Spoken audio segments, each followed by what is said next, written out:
Joining me for the last time of 2023, my absolute favourite panel of the week, former Victorian Liberal Party President Michael Kroger, former Labor Minister Stephen Conroy. Gentlemen, it is great to see you both, as always. And normally, Stephen, we're coming into Christmas. What's going on? We're meant to be a bit quieter politically. We've lost two leaders at the state and territory level in 2 weeks, Stephen. I know, it's quite extraordinary. I mean, we've clearly got a lot going on in Queensland. I think Anastasia made absolutely the right decision. She's been an extraordinary leader for the Queensland Labor Party, the most successful female premier in history. And obviously, Natasha's got a small, but it's important that, people take responsibility for their mistakes, and she's took it on the chin. I mean, it seems like a small thing, but obviously it was a decision taken by the department she was governed of. They dissect. And that is a classic case of taking responsibility for your mistakes, however small. And so, kudos to her for stepping down. But yeah, it's certainly been a lively couple of weeks. Yeah, and it does on both fronts, Michael. We will be talking about it throughout 2024, but elections in 2024. August, the NT election. October, Queensland goes to the polls. So I'm not sure about the NT election, but certainly in Queensland, I think Labor are finished up there. They picked the wrong person to be leader because he looks too much like Palaszczuk. He looks like a continuation of a tired old government that really hasn't achieved a great deal in its long period in office over 3 terms. They're going for a 4th term, as you know, mate. I always think 4th terms are very hard to win, and unless you're John Howard or Bob Hawke. So I think Queensland will change heavily towards the coalition next year, and let's see what happens federally. I doubt there'll be an election at the end of next year. I think it's probably going to be March, April 25, so that'll be the next big cab off the rank. Yeah, indeed. And I'm interested to get your sense, both of you. Michael, first to you. This polling we've seen, you've got the character traits polled. Dutton seen as strong, not likeable. Albanese in touch, not as strong.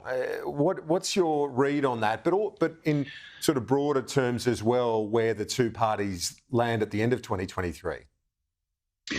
So at the end of 23, mate, it's very different at the beginning of 23. We know Albo's lost almost 40% in approval rating. Dutton has slowly crept up.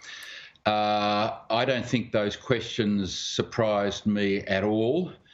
The answers, that is to say, I don't think they surprised me at all. They don't ask the one question that they should be asking, which is the question about which leader do you respect more? Who do you respect to keep the borders safe, to keep the economy strong, etc.? Federal politics is not about likeability. Otherwise, Malcolm Fraser would never have won an election. In fact, Malcolm Fraser, in the 122 years of this Commonwealth, holds the biggest and second biggest majorities ever in 75 and 77. I knew Malcolm very well. He was an early mentor of mine 40 years ago.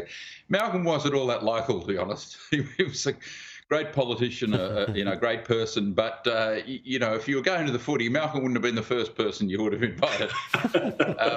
So it's not about likeability at a federal level. It's about respect. And people respected Howard, they respected Hawke. That's what it's about. And I fear for Albo, they don't respect Albo. They respect Dutton. Even those that don't like him, respect that Dutton can do the job.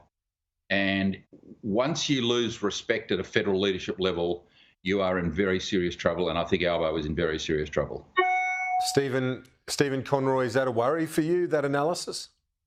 Look, I think what's driving the movements in the polls, and they're obviously something the government should be concerned about, is cost of living, interest rate rises. Petrol prices have been high, they're coming down at the moment. I'm not sure the economic circumstances that have delivered this particular set of pressures today will be evident by the end of next year. You're already seeing the minutes of Reserve Bank today, which show that I think interest rates are going to be going down by the end of next year. I think you look at what's happened in the US, they're already factoring in interest rate decreases. But having said that, the government needs to come out in the new year on the front foot. They've got to have a policy agenda. I suspect Jim Chalmers will prove everybody wrong and deliver another budget surplus. So 2 back in blacks for Jim Chalmers and Labor. So I think there'll be a strong economic narrative. I think The national security issues continue to be front and centre. I think the government will be strong on those. I think the issues around the High Court will begin to be resolved as more people are locked up as they should be. So I think the sort of factors we're seeing right now today will have, ebbed away over the next 12 months. And Michael, it is not.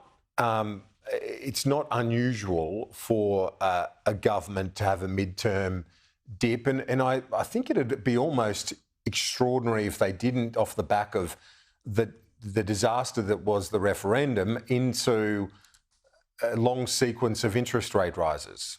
Look, yes, of course, many governments have first-term blues and have a dip and then come back. I just tend to think that I don't think I've ever seen a government, however, as badly dented as the Albanese government has been by the Voice. I mean, never underestimate how much blue-collar support this guy trashed by getting in bed with some of the more extreme Aboriginal activists in this country and demanding a massive change to our constitution, which he tried to portray bizarrely as just a little advisory committee, nothing much to worry about, which was described by others as, of course, monumental. So I think he suffered a hit much, much bigger than I've ever seen by any other federal government, which tend to get a bit directionless midterm after a year or so. They've done the things they wanted to do at the election, and they sort of tend to reach out to try and find something new to implement.